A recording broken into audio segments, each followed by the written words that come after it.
next week. Yes. Fantastic. All right. Very good. Oh, we had to make reference to the photo. Because I was like, oh my gosh, we had that on there. Probably was wondering, what is behind them? It does kind of look like a blob. Yeah, over here, definitely blob. But you start seeing this and you're going, oh, yeah. Yeah. So, we've got our homework cut out for us for next week. The I wills are so significant within that, because those are foundational things that are used in Passover Seder every time. Real important, because that's cool. You've done a Seder before, haven't you? I've never conducted one. But you've been involved with one, right? And it may have only been one. Okay. Oh my gosh, you gotta go through a Passover Seder. We do every year. I thought about doing one for the church. Mm-hmm. I think it would be cool for them to see that there's more to Easter than Easter. Oh yeah, the value of understanding Pesach is so meaningful when you lay the template of Messiah of His thing. It's just so amazing. It's so amazing. But all those I wills correspond very specifically as it's developed over time within the Seder or whatever, because you have a glass of wine. There's 2 cups before and there's 2 cups after the actual meal. And the 3rd cup ultimately is the very specific one, the cup of redemption. Yeah. And that one is the one where Jesus, that's the engagement part. This is the blood of the covenant. This is, and that's really cool. And then, of course, he doesn't drink the 4th cup. No. Until says, I won't drink with that again. Now, until. One of the things that people think that is that that's Passover. It's not. Oh, with which? The 4th cup? The killing of the lamb, in the evening time. That's when Passover, the eating of the Passover. Well, Pesach is the lamb. That's the actual thing. It's developed so much further other elements of there, but Pesach itself is the sacrificial lamb in and of itself. Yeah. It's cool too of that. The body that's represented, there's provision there already given within that for the children to have food to eat on. Get ready, eat, consume it all, whatever left, burn it, things, but you got energy and strength to go because you're leaving in the morning. Yeah. You're leaving in the morning. So that's really cool. So yeah, it's where chapter 8, where we tried to get to, was the frogs. And I think it's the last miracle that the Egyptians could replicate. Well, let's see. The first one is with the. They were able to replicate 3 of them. Well, you had the unique thing of the serpent, which is always when you first look at that. Yeah. I remember when first seeing it, it's like, gosh, it seems so strange, but the representation of a serpent. Now, this nakash is the Hebrew word there. Yeah. Okay, which can be translated either as a snake, or it can even be a serpent of some sort. It could even be all the way up to a alligator or crocodile or whatever. Mm-hmm. I mean, it could be encompassing many different creatures there, that whatever it was turned into. It just seemed, obviously from the movie, you see, and it's a snake. Yeah. Which ended up being, I think, in the movie, it was a cobra. in the difference between the two is they could create, somehow they were able to create this, but only Moses was able to control. Yeah. Pick it back up. Only Moses had control. Now, here's a question for you. This is a kind of a brain twister here with regard to this relationship of Moses and Aaron. Okay. And whose staffs are being used for what? That's weird, because it's Aaron's staff. It's Aaron's staff. And there's time periods. The prophet. Yeah. And there's time periods that it looks like, was that Moses's or is it Aaron's? Did he hand it to Aaron to throw down? Well, he says it just is the mixture of how these things go. He says, when Pharaoh speaks, you're saying, work a miracle, and you'll say to Aaron, take your staff and throw it down before Pharaoh, and it'll become a serpent. So, take your staff, Aaron's staff, throw it down. So Moses and Aaron came to Pharaoh, and thus they did just as the Lord had commanded, and Aaron threw his staff down before Pharaoh, and it became a serpent. Then Pharaoh also called for the wise men, the sorcerers and magicians, whatever, and they, with their secret arts, For each one threw down his staff, and they turned into serpents, but Aaron's staff swallowed up their staffs. It's interesting, too, that it says this. They still refer to it as the staffs. The name of those magicians are in 2 Timothy. Yeah. I've got a note on that exact address. Yeah, what was those? Because it's what are their names? Because it's 2 Timothy 3:8 has the names of those two magicians. Yeah. For some reason, they're recorded. But it also lets us know, again, that there is extra biblical reference. Janus and Jambres. That's right. it. Yes.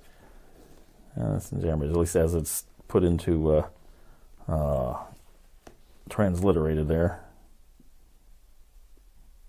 Interesting. Yeah, and where those end up coming from, too, because there's nowhere in the Torah is it revealed that way. No. Their name is never given in anywhere. Yet, even so, Pharaoh's heart was hardened, and he did not listen to them as the Lord had said. The Lord was telling him, this is what's going to happen. And sure enough, over and over it did. Then they go to the blood. And they replicated that. Yeah, which is wild. The Lord said, Pharaoh's heart is stubborn. He refuses to let the people go. Go to Pharaoh in the morning as he is going out to the water, and station yourself to meet him on the bank of the Nile. And you shall take in your hand the staff that was turned into a serpent. And you will say to him, the Lord, God of Hebrews, sent me to you, saying, let my people go. They may serve in the wilderness, but behold, you have not listened until now. And it says, but this you shall know that I am the Lord. Behold, I will strike the water that is in the Nile with the staff that is in my hand, and it shall be turned to blood. And the word dam there, so it could be turned red, or actually could be actual blood, or whatever. But the fish that are in the Nile will die, and the Nile will become foul, and the Egyptians will find difficulty in drinking water. You think? Difficulty in drinking water. You'll find difficulty in drinking water from the Nile. And the Lord said to Moses, say to Aaron, take your staff and stretch it out. So it's again, Aaron is his the enactor, if you will. But here's the thing. Aaron is doing his job because Aaron is told that he will be as a prophet to you. Mm-hmm.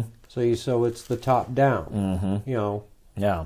So it's just being modeled out the way it's supposed to be to begin with. Interesting model too that ultimately reflects of a thing. You have those two individuals, Moses and Aaron, in that way of a. Aaron ultimately becomes what? He's the high priest, right? And you have Moses as I don't know how to describe whatever his spiritual leadership position thing in that way, but almost he's the redeemer, right? Two stations, two offices, if you will. Then later on, we have somebody that actually fulfills those two offices as one. Mm-hmm. Ends up being Yeshua. Yes, because he ends up being a high priest. Yeah. He is, but not of the Levitical system. No. Right. And that's the weird thing. Mm-hmm. He's a different kind of high priest. Yes. So it goes on with the story through things on there, but there's another couple positions where the staff ends up. You're wondering, is it Moses' staff or Aaron's staff? I can't remember what the passage was on there, but you're looking at it, it's like, is that Aaron's or is that Moses? They kind of have this interblending of things. And it's fascinating. And it all comes back to is because, now think, if Moses would have just... I think that's deliberate. If Moses would have just been obedient to the Lord to begin with, I want you to go do these things. But he said, I can't. I can't talk. Yeah. It's interesting. I think there's a possibility that Moses was a stutterer. The word that's used in there is a manat or something or like that. I don't know. In Hebrew, I'd have to look at the word. But a speech impediment of some sort. He had some difficulty in speaking. He even makes reference that he had that problem even when he was in Egypt at the burning bush. Yeah. He doesn't say, I have it now. I picked it up because I don't get to talk to human beings. I'm surrounded by sheep for the past 40 years. Yeah, I forgot how to talk. He goes, I've had that problem back then. Yeah. I have it now. Yeah. And he says, but your brother doesn't. But back to what this interchanging with the staff. What if it's done deliberately that way? Probably. I'm sure. We were talking about theophanies. And sometimes you can't tell whether it's God the Father, or if it's God the Son, or if it's God the Holy Ghost. Because this interaction. Because of the interaction and interplay. What if that's a model of that? Fascinating thought. It just occurred to me. I have never really thought too much about it, but I think it's interesting that, and when we're reading about theophany, we can't see, well, which one is it? That's okay, because interestingly enough, there's that it doesn't become more distinct until time comes down. Obviously, with Jesus being Son of God, and manifest that way. But you have Israel is referred to as Son of God. Yeah. And we didn't get to talk about that. Israel, is the Son of God, and the dual nature of prophecy, called a dual, because from Egypt I have called my son, is quoted in reference to Jesus Christ. But when you go and actually read it, it's pertaining to the nation of Israel. And it's also interesting that God refers to the nation of Israel. I did a video on this a little while back, pertaining to the nation of Israel, both in the masculine form and in the feminine form. Oh yeah. And which is really pretty neat. It is. Yeah, this interesting dialogue with regard to the frog thing that that's just fascinating. Because they piled up in heaps. Heaps. And I always love it. And the land became foul. I don't think Pharaoh worried about how the Hebrews smelled anymore. You made us stink. Yes. Yeah. There was relief. And I think when there was relief came, he hardened his heart. There one right there says, he hardened his heart. It does say that. Yeah, it goes back and forth between that. God hardened his heart.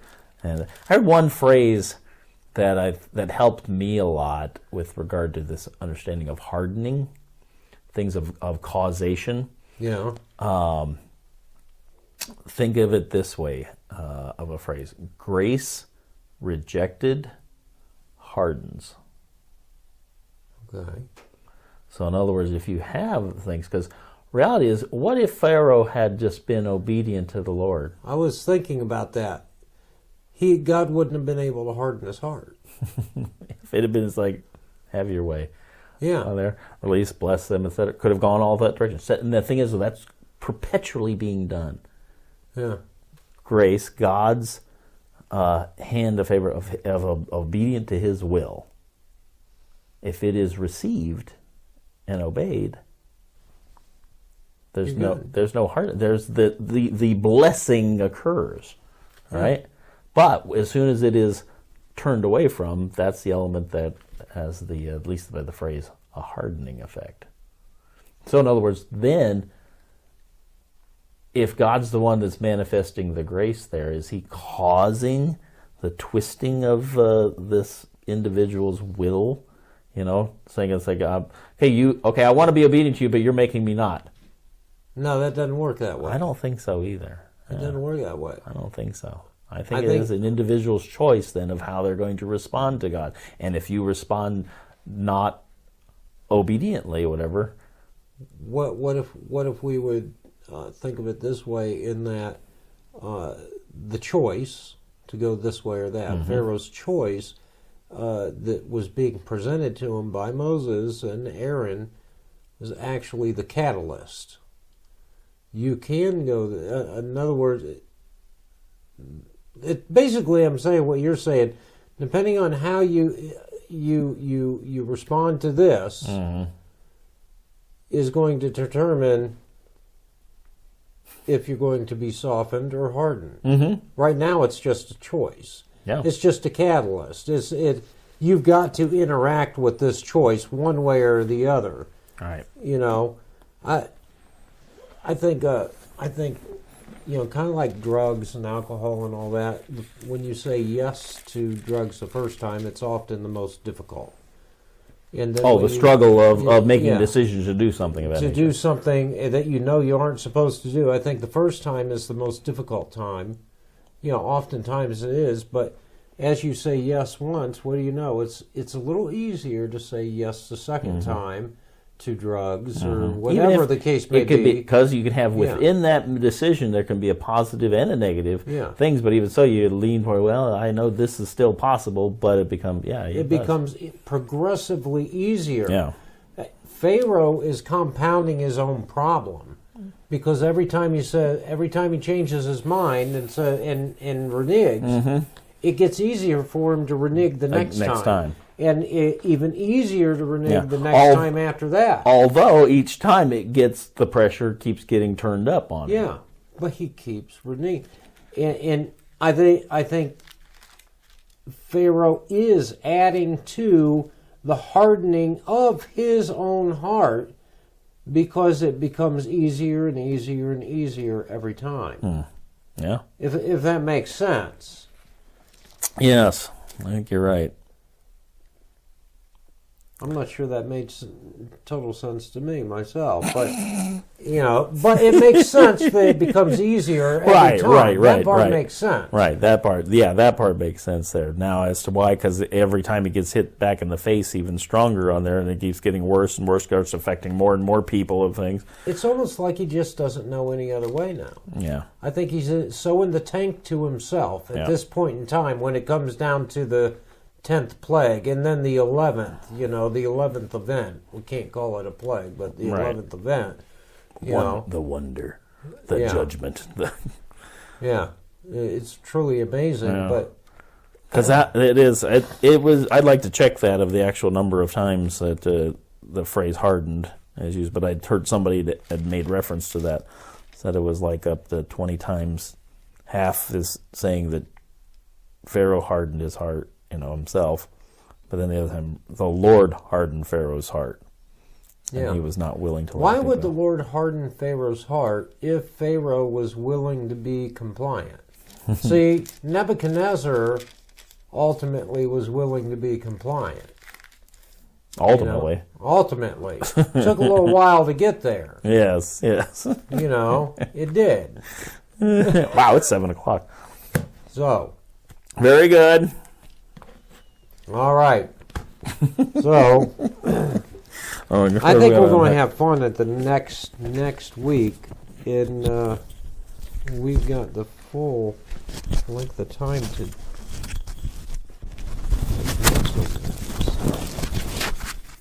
I think it's going to be fun. It will. Each one is fun.